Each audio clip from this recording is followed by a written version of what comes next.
ओम शांति। आज 22 अप्रैल 2026 के प्यारे बाप दादा के अनमोल मधुर महावाक्य हैं। आज की मुरली के सार में विशेष बाबा ने याद की विधि और याद से प्राप्तियां बताते हुए कहा कि तुम बच्चों को बाप की याद में एक्यूरेट रहना है। एक्यूरेट याद में रहने से तुम्हारा चेहरा सदा चमकता हुआ खुशनुमा रहेगा। और विधि बताते हुए कहा कि सवेरे सवेरे जब तुम बच्चे उठते हो, याद में बैठते हो, तो धंधा धोरी की सब पंचायत को छोड़ अपने को देही आत्मा समझकर देह सहित सब संबंधों को भूल एक बाप को याद करना है। बाबा कहे संसार की सारी जाल को हप करना है, अर्थात सब विस्तार को समाकर सार में आ जाना है, अर्थात अकेला विदेही बनना है। आप में मर गई दुनिया, ऐसी स्थिति में रहे याद करना है। और साथ में विधि बताते कहा कि बच्चे याद की यात्रा में बैठते हैं, जिसको निष्ठा भी कहा जाता है, अथवा शांति में बैठते हैं। तो बाबा कहे यहाँ सिर्फ तुम शांति में नहीं बैठते हो, साथ में कुछ कर रहे हो, अर्थात तुम अपने स्वधर्म में टिके हो, एक बाप की याद में रहते हो। एक स्थान पर बैठे हुए तुम यात्रा पर हो, क्योंकि मन और बुद्धि से अपने शांति धाम जाते हो। फिर गीता ज्ञान का महत्व बताते कहा कि गीता ज्ञान की बड़ी महिमा है। गीता ज्ञान से ही बाप सारी दुनिया को रिजुनेट करते हैं, तुम्हारी काया कल्पतरु करते हैं, कल्प वृक्ष समान अथवा अमर बना देते हैं। फिर और विशेष कर्म योगी बनने के लिए कहा कि तुम बच्चे बाप की याद में रहते हो, तो जैसे बाप का आह्वान करते हो, तुम बाप की याद में रहे अपनी उन्नति करते हो, तो बच्चों को बाप के डायरेक्शन पर चलने का शौक होना चाहिए। हम शिव बाबा को याद करके ही भोजन खाएंगे, ऐसे स्मृति में रहना गोया शिव बाबा के साथ भोजन खाते हैं। बाबा कहे दफ्तर में भी कुछ न कुछ टाइम तो मिलता है, बाबा को लिखते भी हैं, कुर्सी पर बैठते हैं तो याद में बैठ जाते हैं। वह बैठे बैठे ही जैसे गुम हो जाते हैं, अर्थात अशरीरी स्थिति बन जाती है। और याद का प्रमाण बताया कि किसी की आंख बंद हो जाती है, किसी की खुली रहती है, जैसे बैठे बैठे खोए हुए हैं। बाबा कहे कुछ भी जैसे दिखाई नहीं देता, जैसे गुम हो जाते हैं, ऐसे भी याद में होता है, क्योंकि बाबा ने उनकी बुद्धि की रस्सी खींच ली है और वह मौज में बैठा है। इसको सोल कॉन्शियस अवस्था कहते हैं। बाबा कहते हैं सोल कॉन्शियस बनने से तुम मेरे पास आ जाएंगे। फिर बाप समान कल्याणकारी बनने के लिए कहा कि तुमको कोई का भी कल्याण करने बाप का परिचय देने का पुरुषार्थ जरूर करना है। बाप तुम बच्चों को अपने समान कल्याणकारी बनाते हैं, तो तुमको सबका कल्याण करना है। और साथ में विशेष कहा कि अभी तुम्हारी बुद्धि में चमत्कार आया है, अर्थात ज्ञान की पूरी रोशनी मिली है। कैसे हम उतरते हैं, कैसे चढ़ते हैं, बाप ने तुम बच्चों को समझाया है, तो तुम बच्चे फिर भारतवासियों को समझाते हो कि पहले स्वर्ग था, अब नर्क है, उतरती कला हो गई है। अब बाप फिर चढ़ती कला में ले जाते हैं। और नशा दिलाते हुए कहा कि ड्रामा देखो कैसा बना हुआ है, किसी को स्वप्न में भी नहीं था हम यह लक्ष्मी नारायण जैसा बन सकते हैं। बाप कितना स्मृति में लाते हैं। बाबा कहे तो अब बाप से वर्षा लेना है, तो श्रीमत पर चलना है, याद की यात्रा की प्रैक्टिस करनी है। तुम रूहानी पंडों की प्रीत बुद्धि है, परम प्रिय परम पिता परमात्मा के साथ, तो औरों की भी प्रीत एक बाप से जुटानी है। और कहा कि बाप आकर पढ़ाते हैं शूद्र से देवता बनाने के लिए, इसलिए बाप को लिबरेटर गाइड कहते हैं। और विशेष निश्चय बुद्धि विजय बनने के लिए कहा कि तुम बच्चे जानते हो श्रीमत पर चलने में ही विजयी है, निश्चय में ही विजयी है। बाप कहते हैं तुम मेरी मत पर चलो। क्यों समझते हो कि ब्रह्मा मत देते हैं, हमेशा समझो शिव बाबा राय देते हैं। बाबा कहे तुम मुझे बुलाते ही हो, हे पतित पावन आओ, आकर हमें पावन बनाओ, तो मैं वह युक्ति बताता हूँ बहुत सहज ब्रह्मा द्वारा।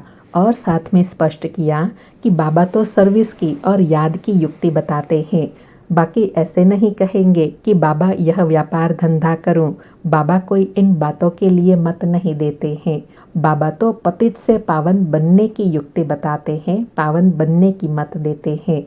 और साथ में कहा कि बाप आकर सच्चा मार्ग बताते हैं, जिससे आधा कल्प तुम सचखंड में चले जाते हो। और पुरुषार्थ के लिए कहा कि अभी मार्जिन है, हम पढ़ रहे हैं, अंत में संपूर्ण पवित्र हो जाएंगे, नंबरवार पुरुषार्थ अनुसार कट निकलती जाएंगी तो तुम सतो प्रधान बन जाएंगे। फिर बाबा ने याद का प्रैक्टिकल स्वरूप बताया कि कई कहते हैं हम सारा समय बाबा की याद में रहते हैं, तो बाबा कहे जरूर उनका चेहरा खुशनुमा चमकता हुआ रहेगा, अतीन्द्रिय सुख का अनुभव करते रहेंगे, कहाँ भी बुद्धि उनकी भटकेंगी नहीं, वह सदा सुख फील करते रहेंगे, महसूस करेंगे, बुद्धि भी कहेंगी कि एक माशूक बाप की याद में बैठा है तो कितनी कट उतर जाए। और साथ में बाबा कहे ऐसे याद में बैठने से आदत पड़ जाएंगी, याद की यात्रा से तुम एवर हेल्दी एवर वेल्दी बनते हो। और श्रेष्ठ स्थिति बनाने के लिए कहा कि अभी तुम मास्टर बीज रूप बनते हो, याद के साथ स्वदर्शन चक्र भी फिराना है, तुम भारतवासी लाइट हाउस हो, स्पिरिचुअल लाइट हाउस हो, सबको रास्ता बताते हो घर का। बाबा कहे यह भी समझाना पड़े, तुम मुक्ति जीवन मुक्ति का रास्ता बताते हो, इसलिए तुम हो spiritual light house might house, तुम्हारा स्वदर्शन चक्र सदा फिरता रहे, यह स्वदर्शन चक्र ही लाइट माइट हाउस बनाता है। और कहा बाबा समझाते रहते हैं तुम सन्मुख बैठे हो, जो पिया के साथ हैं उनके लिए सन्मुख ज्ञान बरसाते हैं, सबसे जास्ती मज़ा सन्मुख का है, फिर सेकंड नंबर में टेप, थर्ड नंबर में मुरली, और लास्ट में भी अंडरलाइन कराया कि शिव बाबा ब्रह्मा द्वारा सबको समझाते हैं, फिर भी तुम यही समझो कि शिव बाबा कहते हैं, यह न समझने कारण बहुत अवज्ञा करते हैं। शिव बाबा जो कहते हैं वह कल्याणकारी ही है, भल अकल्याण हो जाए वह भी कल्याण के रूप में बदल जाएगा। सुनते हैं प्यारे बाप दादा के अनमोल मधुर महावाक्य। आज बाबा कहे मीठे बच्चे, तुम बाप की याद में एक्यूरेट रहो तो तुम्हारा चेहरा सदा चमकता हुआ खुशनुमा रहेगा। आज मुरली से प्रश्न है, याद में बैठने की विधि कौन सी है तथा उससे लाभ क्या क्या होता है। उत्तर में बाबा कहे, जब याद में बैठते हो तो बुद्धि से सब धंधा धूरी आदत की पंचायत को भूल अपने को देही आत्मा समझो। देह और देह के संबंधों की बड़ी जाल है, उस जाल को हप करके देह अभिमान से परे हो जाओ, अर्थात आप मुए मर गई दुनिया, जीते जी सब कुछ भूल एक बाप की याद रहे। यह है अशरीरी अवस्था, इससे आत्मा की कट उतरती जाएंगी। बाबा कहे जब ऐसी विदेही अवस्था में रहकर बाबा को याद करेंगे तब तुम्हारी आत्मा से कट उतरती जाएंगी। और उसकी बाबा ने विधि बताई, कौन सी, कि अपने को आत्मा समझकर देह सहित देह के जो सब जंजाल है उसको भूलना है। आज मुरली में गीत बजा, रात की राहें थक मत जाना, सुबह की मंजिल दूर नहीं। सारी मुरली से धारणा के लिए सार है। पहला पॉइंट, बाप के हर डायरेक्शन पर चलकर अपनी उन्नति करनी है, एक बाप से सच्ची सच्ची प्रीत रखनी है, याद में ही भोजन बनाना और खाना है। दूसरा पॉइंट, स्पिरिचुअल लाइट हाउस बन सबको मुक्ति जीवन मुक्ति का रास्ता बताना है, बाप समान कल्याणकारी जरूर बनना है। आज बाबा का वरदान है, ईश्वरीय शान में स्थित रहे, हर कर्म शानदार बनाने वाले, सर्व परेशानियों से मुक्त भव। ईश्वरीय शान में स्थित रहे, हर कर्म शानदार बनाने वाले, सर्व परेशानियों से मुक्त भव। स्पष्टीकरण है, सदा इसी ईश्वरीय शान में रहो। कौन सा, कि मैं बाप दादा का नूरे रतन हूँ, हमारे नैनों व नजरों में कोई भी चीज समा नहीं सकती। इस शान में रहने से भिन्न भिन्न प्रकार की परेशानियां स्वतः समाप्त हो जाएंगी, कोई भी प्रकार की कंप्लेन नहीं रह सकती। जितना जो अपनी ऊंची शान में स्थित रहते हैं उन्हें मान भी स्वतः प्राप्त होता है और उनके हर कर्म शानदार होते हैं। बाबा कहे एक ईश्वरीय शान में रहने से कितनी प्राप्तियां हैं, ऊंची स्थिति का अनुभव करते हैं, सब परेशानियां समाप्त हो जाती है, मान स्वतः प्राप्त होता है। और कौन सी ईश्वरीय शान में रहना है जिससे यह सब प्राप्तियां होंगी, कि मैं बाप दादा का नूरे रतन हूँ।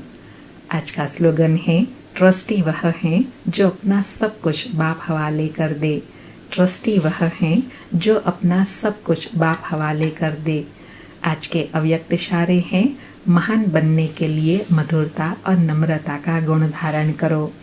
आज की धारणा है, आपके हर बोल में मधुरता, संतुष्टता, सरलता की नवीनता हो।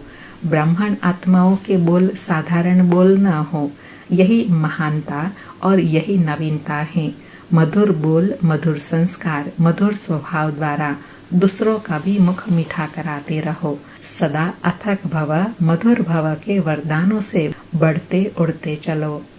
अच्छा, ओम शांति। शुक्रिया बाबा, शुक्रिया।